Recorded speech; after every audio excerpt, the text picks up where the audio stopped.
When a woman mirrors that same distance, your unconscious says, "This is familiar, this is home." And you fall for the trap, not because she's special, but because her behavior reactivates an old wound. She doesn't need to say anything. Her silence becomes a mirror reflecting all the moments you felt invisible as a boy. And you don't just want her attention, you want to heal. But here's the poison. The more scarce she becomes, the more valuable she feels.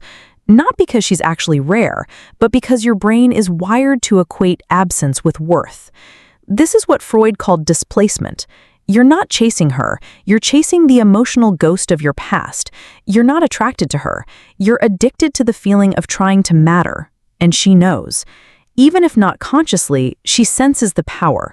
The moment she withholds affection, your masculinity destabilizes. Your self-worth gets outsourced to her attention. But here's the harsh truth.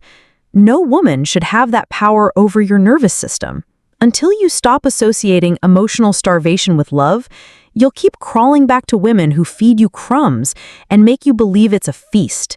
You don't rise by earning her validation. You rise by recognizing the script and refusing to act in it.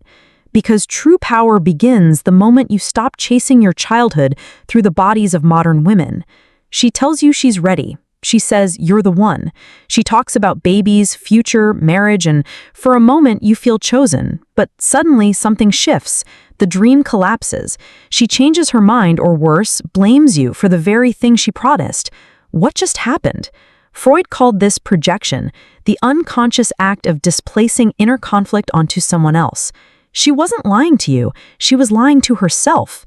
And you were just the stage she performed it on. In the beginning, her id was awakened, her instinctual desire to attach, to be desired, to imagine a future.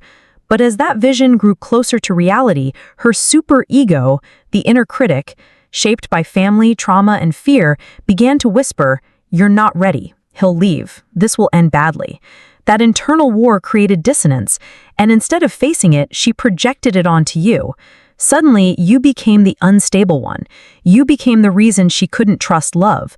You became the excuse her unconscious needed to escape. This isn't new. As children, when emotions were too overwhelming, our minds created narratives to protect us. Women who experienced emotional abandonment or pressure growing up often develop a deep fear of actual commitment, but they still crave the illusion of it, the fantasy, the safety, the identity of being wanted. So they borrow your stability to create their fantasy and then destroy it the moment reality arrives. It's reaction formation. She acts like she wants family, loyalty, forever, but unconsciously fears the vulnerability it demands. So she flips, sabotages, tells herself, "I was wrong about him," when in truth she was never clear about herself. And here's where most men collapse. They internalized the guilt, tried to fix what was never theirs to fix, begged to prove their worth inside someone else's inner war. But you cannot win a battle that lives inside her unconscious. You cannot save someone from the lies they need to believe. The wise man doesn't argue with her switch. He recognizes the script and exits the theater. Because a woman who projects her chaos onto you is not building a life. She's building a shield, and you are the casualty it's made from. She mocks you, dismisses your masculinity, calls you arrogant, cold, controlling. She says, "I could never be with a man like you." And yet, she keeps showing up, keeps circling, keeps watching. This isn't confusion, it's reaction formation. Freud's term for when a person expresses the opposite of what they truly feel, because the truth is too dangerous to admit. What she hides is attraction. What she fears is submission. What she disguises as contempt is an aching, suffocating need for masculine dominance. Her mask is a mask, but her biology doesn't lie. She critiques the very traits her id craves: strength, mystery, power. Why? Because she was never taught how to love what she desires, only how to fear it. Maybe she grew up under the weight of a weak father or the grip of an overbearing one. Maybe she learned that wanting a powerful man made her less than, or not feminist enough, or just another girl giving in. So her superego, that voice shaped by social judgment and internal shame, launches a defense. He's toxic. He's unsafe. He's probably a narcissist. It's easier to shame the desire than to surrender to it. So she attacks you with words, hoping they'll kill the part of herself that wants to be claimed. And every time you hold your frame, every time you refuse to bend to her emotional noise, she hates you more. But that hatred is laced with arousal, because your masculine stillness is the very gravity her chaos secretly longs for. This is where men fall into the trap. They start defending themselves, explaining, apologizing. They try to correct the image she projects, not realizing they've just submitted to it. But the man who understands projection never reacts to the insult. He listens to what her unconscious is really saying. Your presence makes me feel things I was trained to suppress. And the only response to that is silence, stillness, power. Because when a woman tries to fight you for the control she secretly wants you to take, you don't negotiate, you don't retreat, you don't chase, you just hold. And in that holding, her mask begins to crack. You thought you wanted her, but if you strip away the beauty, the curves, the chaos, what's left? A pattern, a familiar ache, a reenactment. Freud said the unconscious mind repeats what it never resolved, that we seek out the same pain, not because we enjoy suffering, but because suffering feels like home. And that's the illusion. You weren't chasing a woman, you were chasing the ghost of your unmet needs. The woman who ignores you, who pulls you close then disappears, who mirrors your mother's absence or your father's coldness. She feels real because she activates the boy inside you, the one who still believes if I can get her to love me, I'll finally be enough. But that was never her job. And the deeper betrayal isn't hers, it's yours. You betrayed yourself the moment you made her the solution to your inner void. And worst of all, you believed that if you suffered just right, if you played the role just well enough, you'd finally be chosen. But you weren't in love. You were hypnotized by emotional scarcity, by unhealed memory, by the secret hope that if you could fix her, you'd repair the boy. And that's why it keeps breaking you, because no woman can mother the man who won't father himself. The illusion was never her attention. It was the belief that your worth depends on it. You don't fight the game by reacting. You end the game by leaving the arena. The woman who tests, withholds, seduces, and withdraws, she's not your opponent. She's a mirror. And your only job is to stop flinching when you see your reflection.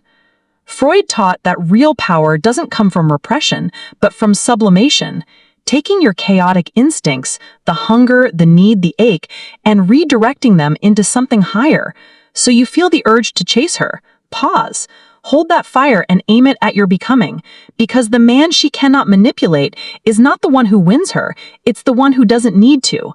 While she's posting stories to provoke you, you're building muscle, physical, mental, spiritual.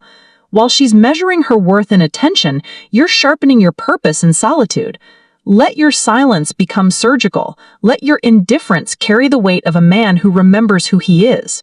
Your ego is no longer negotiating between your id's cravings and her superego's games. It stands grounded in reality. Not hers, not society's, but yours. Because emotional sovereignty means this: you feel everything, but obey nothing that doesn't serve your path. You no longer seek women who test your value. You attract women who recognize it because it's carved into your presence. And if they don't, you stay unmoved. Not because you're cold, but because your warmth is earned, not extracted. The feminine isn't healed by being worshipped. She's healed by witnessing a man who will not fold. Not for beauty, not for guilt, not for loneliness. And that man is born the moment you choose yourself, over her attention, over her confusion, over the comfort of being chosen by someone who hasn't chosen themselves. You don't need her to understand. You don't need closure. You don't need a conversation, a text, or an apology. Because silence is its own answer, and clarity is its own revenge. Let her play her games. Let her confuse herself with freedom. Let her run from the fire she secretly prayed for. You are not here to be understood by chaos. You are here to transcend it. Every man must one day walk away, not with anger, not with pain, but with a strange, sacred stillness, the kind that only comes when you stop chasing ghosts. She was never yours. She was a reflection of your forgotten wound. And now you no longer bleed for mirrors. You don't punish her. You don't fix her. You don't wait for her to grow. You disappear with dignity, with depth, because the greatest threat to a woman who manipulates is not a man who resists her. It's a man who no longer reacts at all. And that is where her power ends and yours begins. What am I doing with my life? I'm alive. I'm alive. Free yourself. I love thinking about the quote, every guy essentially has two lives, and the second one starts once you realize you only have one. I know what I must do, it's just I'm afraid to do it. When will I know I'm ready? You won't. It's a leap of faith. That's all it is, Miles, a leap of faith. Now is the best time to start. Not tomorrow, not next week. You have to start right now. Go out there, make something of yourself, for God's sake. Be an honest person, work, and get to the top of whatever it is you want to get to the top of. Nothing changes, and nothing changes, man. In order for something to change, there needs to be change. It's really simple, but I'll say that again. The only reason why you're not living the life you actually want to live is because you, day by day, keep feeding the life you don't want to live. Well, I'm afraid to make a change. And I'd say, that's okay. That's understandable. But how afraid are you of not making a change? Let's make a little vision of that. You're 35. You hate your job. What's the consequence? You're not motivated. You don't want to get out of bed in the morning. You're starting to get depressed, bitter, resentful, cynical. You're unmotivated at work. You're not doing a good job, and you're starting to shrink. Now, play that out for 10 years. You don't change it. You don't fix it. What happens? It's not going to get better on its own. What's going to happen to you? At minimum, you'll be in the same situation but 10 years older. And if you can't get out of that situation now, what makes you think you'll get out of it in 10 years? Yep, I said it before and I'll say it again. Life moves pretty fast. If you don't stop and look around once in a while, you could miss it. You will never be at this age again. Right now, the new is you. But someday, not too long from now, you will gradually become the old and be cleared away. Sorry to be so dramatic, but it's true. Your time is limited, so don't waste it living someone else's life. Sun don't stop for nobody, man. Sun don't stop. Sun's gonna be up in the morning regardless of how I feel, regardless of how depressed I am. The sun is gonna shine in the morning. And at night, the moon's gonna be there, and you're gonna look up. These days will keep going by. You win some, you lose some, but you live. You live to fight another day. There's a saying, when the devil ignores you, you know you're doing something wrong. Wait a minute, I'm not done now. The devil goes, oh no, leave him alone. He's my favorite. Right, rather him. Yeah. Conversely, when the devil comes at you, maybe it's because you're trying to do something right. Now, let me give you the secret. If you will change, everything will change for you. To have more, you simply have to become more. Don't wish it was easier. Wish you were better. Don't wish for fewer problems. Wish for more skills. Learn to work harder on yourself than you do on your job. Don't worry about next week or next year. Just focus on every 24 hours you get. That's done a lot for me. My father used to say, whatever you do, do it 100%. When you work, work. When you laugh, laugh. When you eat, eat like it's your last meal. To live the good way, you have to live the hard way for a while. If you give it all you have, you're gonna get maximum potential back. And who knows what can come? That's the beautiful thing. If you don't show up, you know the outcome. You'll never get the job, never get the part. A small down payment every day for the large investment of a greater life. You only got one life, guys. Again, if you work it right, you only need one. I would say ask her out, no matter who she is, whether she's a job, a new city, or an actual person. Whether she's an opportunity or a fear, whatever she is, ask her out. I've got one life and this is it, and we're in it right now. And there isn't a second to waste. Let's do this. What are we doing? What am I doing? What's exciting? What's fun? Remember, short steps, long vision. Everybody does it backwards now, but if you stick to short steps, long vision, slow is slow but sure.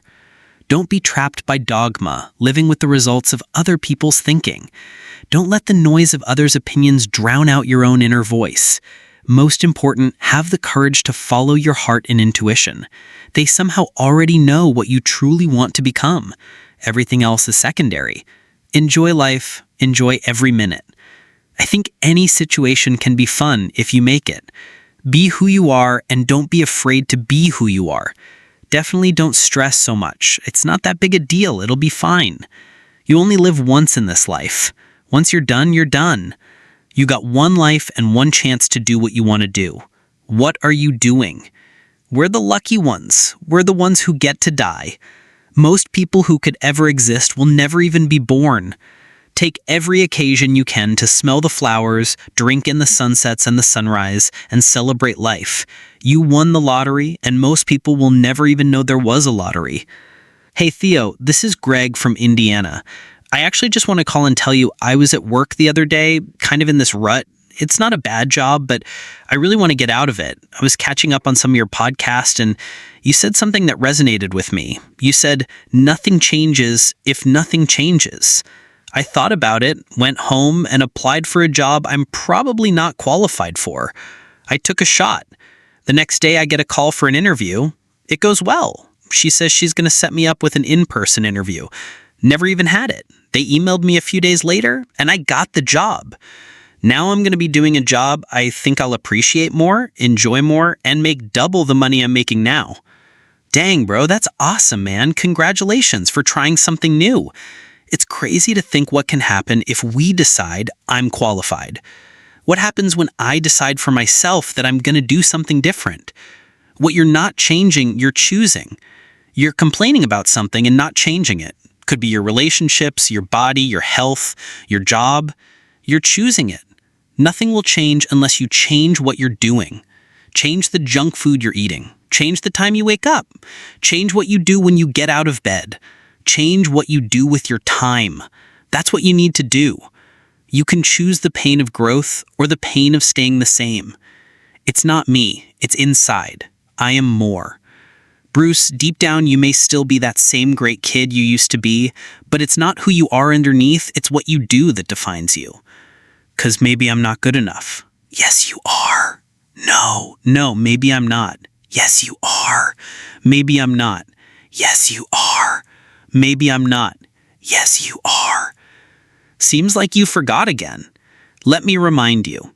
When it was hard, when you were overwhelmed, afraid, walked alone, felt invisible, didn't have the answers, couldn't see the way, wanted to give up, you kept going. May you never forget that what's done is done, what's gone is gone. One of life's lessons is always moving on. It's okay to look back to see how far you've come, but keep moving forward. Stop waiting for someone to save you. If you fail, it's okay. Keep trying until you succeed. Be your own hero. It was never about surrendering to reality and tossing away your dreams. It has always been about sticking to your life vision, even in the most terrifying times, until it radiates into your reality. The hardest things in life, the things that stress you out, build character and make you stronger. Don't shy away from uncomfortable situations just because they won't be easy. 70, that's crazy. It's actually not that impressive. What? That's not that impressive. Yeah, it is. No, to me it is. You know what they say? What? Comparison is the thief of joy. Compare yourself to others and you'll never be happy. So that's impressive weight. Who cares what other people lift? Yeah, but what if I'm not satisfied with it? Well, push yourself, but don't do negative self-talk. You only live once, so do what you feel passionate about. Take chances. Don't be afraid to fail big, to dream big. But remember, dreams without goals are just dreams, and they ultimately fuel disappointment. One life.